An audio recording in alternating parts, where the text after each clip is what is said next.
Judicial activism में क्या होता है? जुडिशियल एक्टिविज्म का मतलब होता है कि जुडिशियल का मतलब होता है सुप्रीम और हाई कोर्ट, और एक्टिविज्म का मतलब होता है कि ये दोनों कोर्ट ऐसी जगह एक्टिव होते हैं जहां उन्हें जस्टिस देना होता है। ठीक है, तो इसी को हम कहते हैं जुडिशियल एक्टिविज्म। इसका मतलब होता है कि इनके पास पावर है कि एक ऐसे मुद्दों पे बोल सकते हैं या जस्टिस दे सकते हैं। तो वो मुद्दे कौन से हैं कि ये किस ऐसा लॉ, अगर एक कंट्री के अंदर जैसे इंडिया में अगर किसी चीज़ पे लॉ नहीं बना है और कोर्ट में ऐसा केस आया है कि उस पर कोई केस लॉ नहीं बना है, तो उस समय वो कोर्ट, चाहे वो सुप्रीम कोर्ट हो या हाई कोर्ट, ये दोनों उस केस पे लॉ पास कर सकते हैं। यानी इनके पास पावर रहता है कि लॉ बना सकते हैं।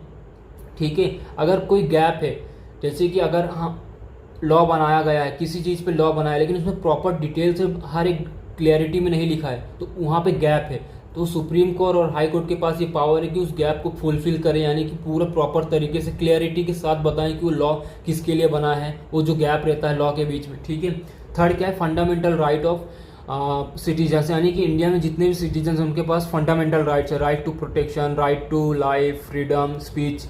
तो इन्हें प्रोटेक्ट करने के लिए सुप्रीम और हाई कोर्ट इनके लिए मदद करती है। इंटरप्रिटेशन ऑफ लॉ, यानी कि अगर इंडिया में अगर कोई लॉ बन रहा है और वो लॉ फंडामेंटल का वायलेशन कर रही है, तो किसी भी लॉ का वायलेशन कर रहा है, ठीक है, तो वहाँ पे कोर्ट क्या करेगी? उसे बंद करने के हुक्म देगा, या तो बंद करवाया जाएगा क्योंकि वो वायलेशन हो रहा है फंडामेंटल राइट का, या तो उतने पार्ट को काट कर अलग करके उस लॉ को पास किया जाएगा। ठीक है, वायलेशन ऑफ लॉ, सोशल में इनके पास पावर होता है कि ये लॉ बना सकते हैं, गैप पूरा कर सकते हैं, लॉ को इंटरप्रिएट कर सकते हैं, कोई लॉ खराब होता है तो उसे बदल सकते हैं। PIL, यानी कि ये कहते हैं कि जुडिशियल एक्टिविज्म के हिसाब से एक ऐसा पर्सन जो केस फाइल नहीं कर सकता, लेकिन उसी के बिहाफ पे कोई और पर्सन, थर्ड पर्सन, ठीक है, थर्ड पर्सन उसके बिहाफ पर केस जाके फाइल कर सकता है PIL के थ्रू।